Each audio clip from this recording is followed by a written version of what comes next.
India Asia cup जीत गई है। कल एक बहुत तगड़ा मुकाबला हुआ, पहली बार पूरे एशिया कप में इतना कोई तगड़ा मुकाबला देखने को मिला। नहीं तो इंडिया बहुत आराम से पाकिस्तान को हराते हुए आ रही थी।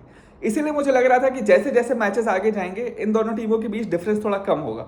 पाकिस्तान को भी पता चलेगा कि कैसे इंडिया प्लान करती है, कहाँ कहाँ उनका स्ट्रेंथ है, और इंडिया को भी देखने को मिलेगा कि पाकिस्तान की कहाँ कहाँ वीकनेसेस है, कहाँ कहाँ स्ट्रेंथ है।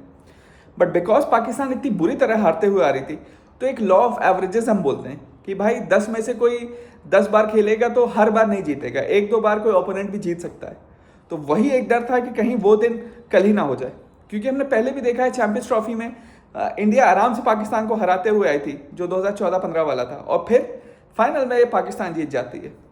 तो कल जो पहला 10 ओवर हुए, पाकिस्तान का स्टार्ट बहुत अच्छा था, ऑलमोस्ट 100 रन थे, सिर्फ एक विकेट था, और फिर मुझे लगा कि 180-190 ही आराम से बना लेंगे। बट इंडिया के स्पिनर्स कुलदीप यादव, अक्षर पटेल, फैंटास्टिक, वरुण चक्रवर्ती, जो उन्होंने कंट्रोल किया मैच को, सिर्फ 146 रन, और वहीं से फिर मैच साइड हो गया था। It was very easy for India to win after that. मुझे लगा कि अभिषेक शर्मा अगर 5 ओवर भी चल जाते हैं तो आराम से ये मैच इंडिया 15-16 ओवर में जीत जाएगी। फिर इंडिया बैटिंग करने आती है, और जिस चीज़ का डर था वही होता है। Abhishek Sharma who has been fantastic, मेरे ख्याल से जो लेवल अभिषेक शर्मा की बैटिंग का मैंने देखा है, उतना शायद मैं बड़ी बात कहने वाला हूँ, लेकिन T20 में किसी भी इंडियन बैट्समैन का, किसी भी, आप रोहित शर्मा, विराट कोहली, धोनी, युवराज, किसी को भी इंक्लूड कर लीजिए, वो जो पीक है उनकी कि इतना हाई स्ट्राइक रेट और इतना consistently run banana with such a high average, वो किसी भी बैट्समैन का नहीं रहा है। सो आई थिंक अभिषेक शर्मा ने जो पूरे टूर्नामेंट में किया है, उसके बाद मुझे लग रहा था कहीं कि भाई लॉ ऑफ एवरेजेस जैसे बात हो रही है कि हर मैच में रन बनाना तो बड़े बड़े प्लेयर के लिए भी मुमकिन नहीं है, एक ना एक फेलियर आता ही है, तो कहीं वो फाइनल में ही ना आ जाए। और वही हुआ। पहला ओवर उन्होंने किसी तरह सर्वाइव किया, और सेकंड ओवर जो फहीम अशरफ तक का था, जो मीडियम पेसर डालते हैं, बहुत अच्छे बॉलर हैं भी नहीं, उन्होंने स्लोअर बॉल डाली, बॉल थोड़ा पिच करके ग्रिप करी, वो अपने शॉट पे ऑलरेडी थ्रू हो चुके थे और वो जल्दी आउट हो गए। और उनके आउट होने के बाद आपको एक्चुअली दिखा कि इस इंडियन टीम की असलियत क्या है, कि कितना ज़्यादा ये रिलाय करती है अभिषेक शर्मा पे। मतलब अभिषेक शर्मा हर मैच में आप देख रहे हैं कि वो लड़का अकेले 70 रन, 60 रन, 50 रन बना के जा रहा है, इतनी तेज बना के जा रहा है कि आपके अदर प्लेयर्स को मौका मिल रहा है सेट होने का।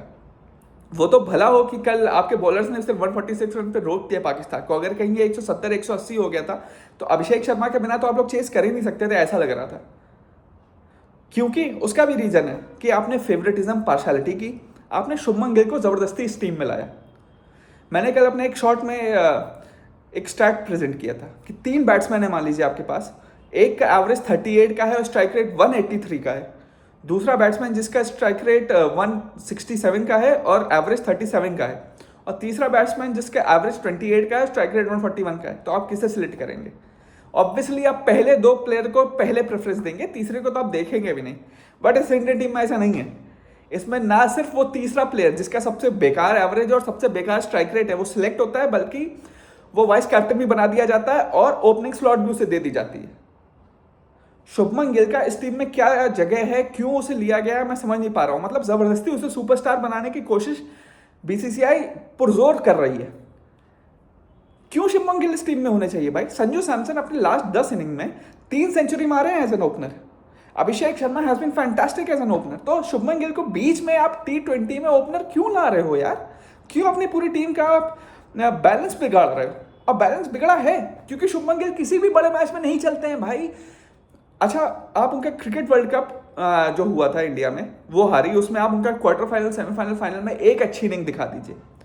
एशिया कप में उनकी इस एशिया कप में, पुराने एशिया कप्स में एक अच्छी इनिंग दिखा दीजिए।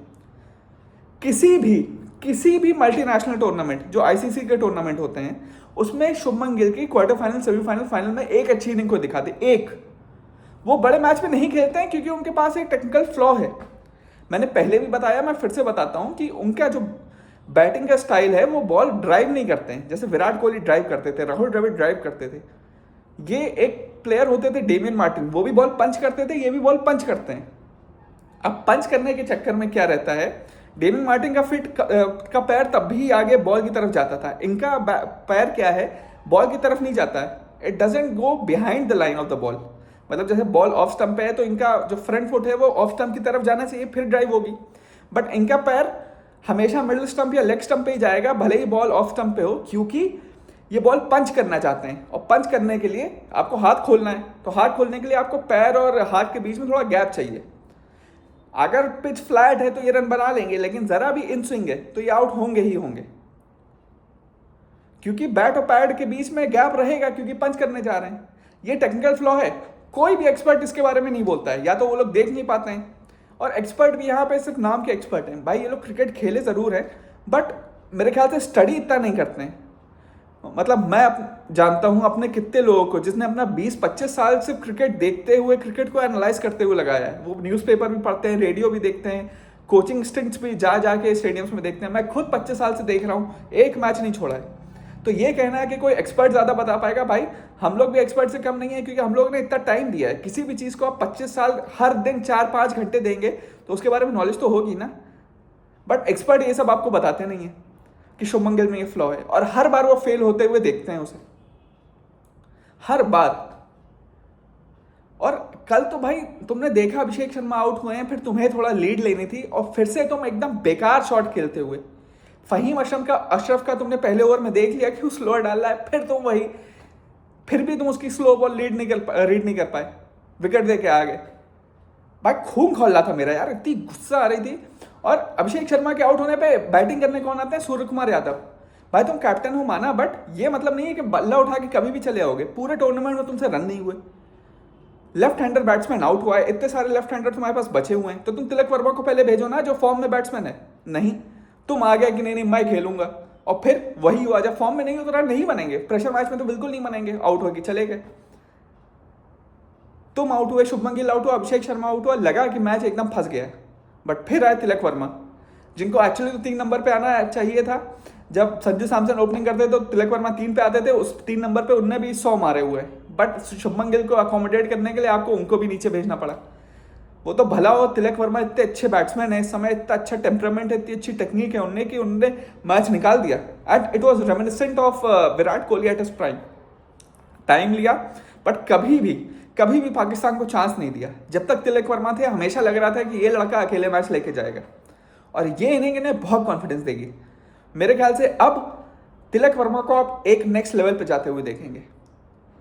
संजू सैमसन ने उनका बखूबी साथ दिया, क्योंकि 3 विकेट हो गए थे, उस समय लग रहा था कि मैच कहीं भी जा सकता है, लेकिन वो संजू सैमसन के साथ जो उनकी पार्टनरशिप थी, और संजू सैमसन ने जो जब चाहिए था तब लंबे छक्के भी मारे, उससे तिलक वर्मा भी प्रेशर कम हुआ।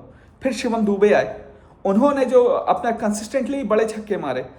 हैरिस राउफ के सेकंड ओवर में जो लास्ट बॉल पे उन्होंने छक्का मारा, मतलब that was the biggest turning point. I think वो छक्का नहीं पड़ता तो इंडिया को फिर से मैच जीतने में टफ हो सकता था। बट अच्छी बात है कि ये हैरिस राउफ पे रन पड़ा, ये बहुत बड़ा अपने आप को बॉलर बनता है। बट ना इसके पास स्विंग है ना सीम है, बस पेस है, एक लेंथ पे बॉल डालता रहता है, बट एटीट्यूड इसका कुछ और ही है। कल फहीम अशरफ भी कुछ ज़्यादा ही एटीट्यूड दिखा रहे थे, तो अच्छा वो इंडिया जीती, नहीं तो ये लोग तो सर पे बैठ के एकदम नाचते। ओवरऑल इंडिया जीती ज़रूर है, but still there are lot of points for concern. आप बताइए आप लोग को कैसा लगा ये मैच, कहाँ चेंजेस हो सकते थे, और क्या आपको लगता है कि ये शुभमन गिल की जगह बनती है? मेरे ख्याल से उनकी जगह आप यशस्वी जायसवाल को लीजिए अगर आपको ओपनर चाहिए, नहीं तो आप संजू सैमसन को ऊपर भेजिए, श्रेयस अय्यर को टीम में लाइए। भाई श्रेयस अय्यर जो पंजाब किंग्स को फाइनल तक लेके गया, जो टीम कभी भी फाइनल नहीं खेलती है, पूरे 2 साल में उसका रिकॉर्ड फैंटास्टिक है। स्पिन हो, पेस के अगेंस्ट उन्होंने कितना इंप्रूव किया है, बट आप उन्हें मिडिल ऑर्डर में लाना नहीं चाहते हैं, क्योंकि आपको शुभमन गिल जो एक पर्ची प्लेयर है, सिफारशी प्लेयर है, फेवरेटिज्म के चक्कर में आप उसे ला रहे हैं। मतलब क्या फायदा भाई फिर डोमेस्टिक क्रिकेट में अच्छा करने का, 20-20 घंटे मेहनत करने का, जब एक शुभमन गिल का वो जबरदस्ती सुपरस्टार बनने का ठेका बीसीसीआई ने ले लिया है। तो आप लोग बताइए क्या ये फेयर है? मुझे तो बिल्कुल फेयर नहीं लगता। मुझे लगता है अगले टूर्नामेंट्स पहले शुभमन गिल को बाहर का रास्ता दिखाना चाहिए, सूर्य कुमार यादव को भी शायद कैप्टनसी से हटना चाहिए, श्रेयस अय्यर को आप कैप्टन बनाइए, हार्दिक पांड्या को वाइस कैप्टन बनाइए, तभी इस टीम का कुछ हो पाएगा।